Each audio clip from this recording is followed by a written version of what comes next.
Hanggang sa mga zoo, ramdam na rin ang diwa ng Pasko. Ang mga hayop na bida sa Malabon Zoo gaya ni Pacquiao the Orangutan at Duterte the Baby Tiger nagpasaya sa mga bumisitang bata mula sa bahay ampunan.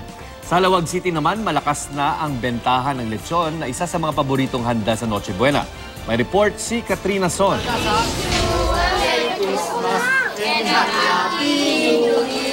Kabi-kabila na ang selebrasyon bago pa magpasko at hindi nagpahuli ang itinuturing na stars ng Malabon Zoo. Meet Duterte the Baby Tiger at Pacquiao the Orangutan. Nakabilang sa mga hayop na nagpasaya sa mga bisitang bata mula sa mga orphanage. Ang orangutan na si Pacquiao namigay pa ng mga regalo sa mga batang bisita. Napakita ng mga animals na sila ang Santa Claus na nagbibigay sa atin, mga orphans, ng happiness during this Christmas season po.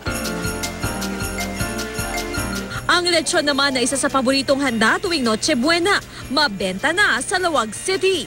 Ang ilang lechonan nga, alas 2 pa lang ng madaling araw, naglilitsyon na. Aabot sa 40 baboy ang nililitsyon nila kada araw. Depende sa laki ng baboy. Naglalaro sa 5 hanggang 7,000 piso ang bawat lechon. Agaw pansin naman ang belen na ito sa isang highway sa Kidapawan City na tila 3D ang peg. Pinuno rin ito ng mga makukulay na Christmas lights.